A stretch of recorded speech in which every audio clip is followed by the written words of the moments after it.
Hey guys, welcome back to ArtosisCasts. We're on game number 2 of 3 NaDa Terran vs. Zergs for this deep dive. We have NaDa here in the top right, playing on Radeon, and he's against another barcode Zerg. This is not the same barcode Zerg as the last game he played. I don't know who this barcode Zerg is. Lots of games played, 2350 MMR about. Yeah, so I can't really give him any other name. Guys, that's a huge part of the ladder. Bunch of nameless barcodes grinding all day. In fact, NaDa's actual ID in these games is a barcode as well, but he's able to figure it out because he's streaming it. So, not too hard to track that down. Although it is a new ID compared to the last thing that he played on. Oh, man. Anyways, here we go on Radeon. In the previous game, NaDa went for forward 8 racks into a very technical play. Here we see a wall, so it will probably just be a fast expansion. It would be pretty surprising for it to be something else. I would imagine it'll just be like depot, barracks, depot, command center. Anything other than that I would find to be pretty surprising. I mean, I guess there's a world in which he might try command center first, but I don't know. There's just enough pool first right now that that's a little bit dangerous, I think. You know, there's actually like the BSB build is coming back, barracks supply barracks.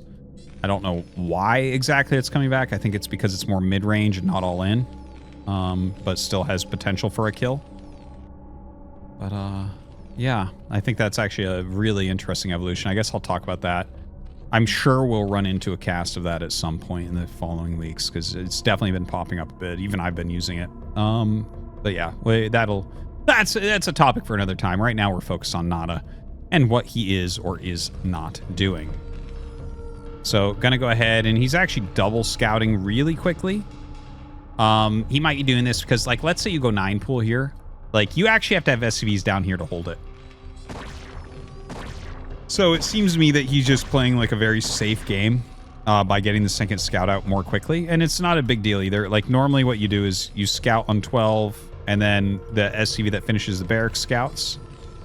And another SCV is building your other depot. Instead here, he just decided, okay, this one will go from barracks directly to second depot. It actually makes more sense than sending out a slightly later scout. It actually, yeah, that makes a lot more sense. So anyways, he scouted him. He sees the timing, just a standard 2-hatch layer timing. And that command center gets started.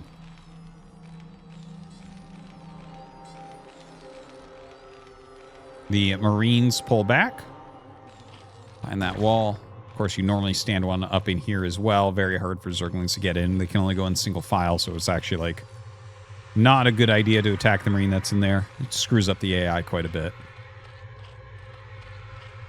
And everything looks normal. Zergling speed on the way, layer on the way, okay.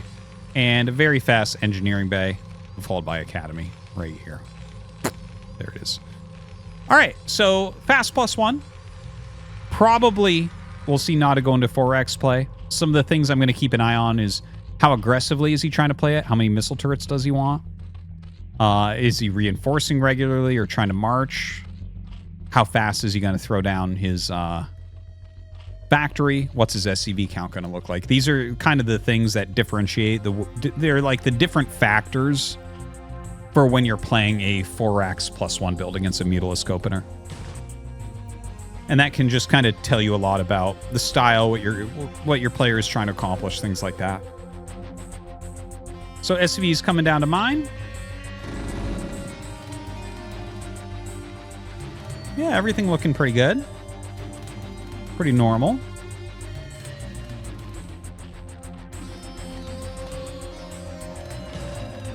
Spire is still on the way, and he's kept the SCV alive a long time. He doesn't quite get to see... Oh, actually, you might have seen that drone hatch. But it doesn't matter. He's got the wall. He's not really too afraid of anything.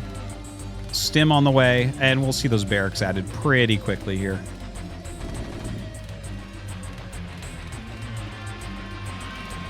Oh, he's making a fire bat. So if you make a fire bat here, it means you're probably moving out. And his timing does work for it. It's a very small move out, though. 6 Marine, 1 Medic. Is he bringing the Fire Bat? So what the Lings are going to want to do, since he sees the Fire Bat moving out, is loop around and then go back. Make your 2 sunks. Not 1. Make 2. Well, if... I guess actually his mute has already started, so I guess he's fine.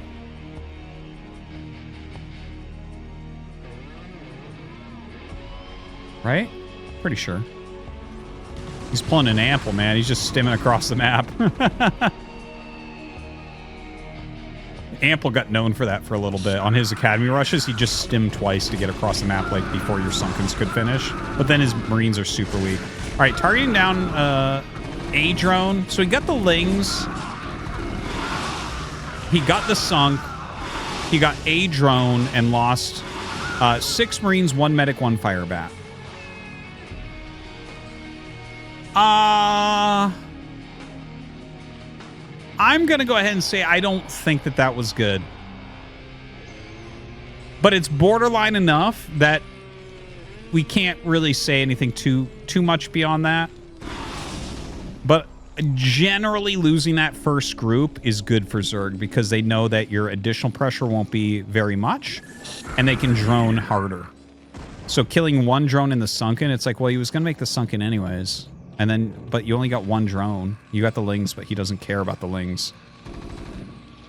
So yeah, I'm definitely liking this for Zerg. Oh god, look at the SCV count. So he's killed 3 or 4 right now, but really, before you start your turrets, you want to have 32, 33. Right around there for SCV count. So NaDa's economy is suffering very, very badly right now.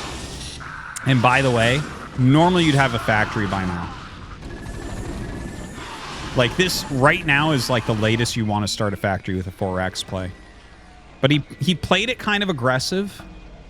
And this is something I saw in the TVPs as well, which is funny. It's weird to me because I always think of NaDa as a mechanic god, because when he was playing, he was like mechanically one of the best ever. Like I Love Uv was probably technically, for the time period that he was around, was probably the strongest mechanical difference compared to everyone else. NaDa would probably be second there. But by today's standards, NaDa's SCV production is not actually that good in the games that we've seen so far. I don't want to like overstate it, but he should have a few more SCVs than he's had in basically every game that we've looked at. So he's missing just a little bit of the SCV production, which is something that is, you know, making sure that you have like as close to perfect SCV production has become a thing in StarCraft. It wasn't as much back in the day. Obviously important, but yeah. People have dialed that in a lot.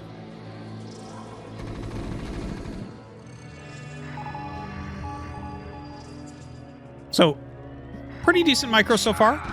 Yeah. Doing a very good job on that. Does have that +1 on the way.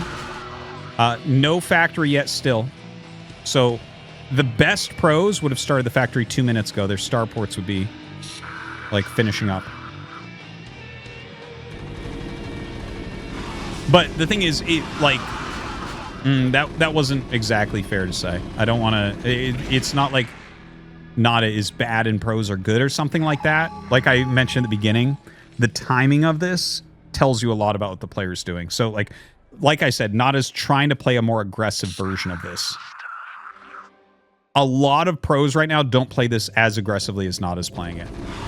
So that's basically why we're seeing it like we're seeing it. And see, look, he might actually just straight win with this. Like, look at the damage he's doing. There are lurkers morphing, but he's getting down here. The mute account's almost gone. This is a valid way that you can play something like this. It's just not popular right now to play it this aggressively. So he's getting in on top of the drones. Hey, you start getting damage like this, we can forgive everything else that I've said, right? Maybe. And he's actually killing the lurkers. Oh my god, is he just gonna kill him? Well, that's the thing about StarCraft, isn't it? Right? So we have all the... Yeah, that was fast. we have all these different benchmarks that you can look at, and you can measure a game by those. At the end of the day, you know, here's the thing. The game that we saw here, he played more aggressively than most players. The initial move out off of the one barracks production is not very common. The double stim across the map is not very common. Committing on the sunken, well, if you're going to double stim across the map, I guess you're going to do that anyways. So he played it super aggressively. He was lighter on SCVs, partially because of that.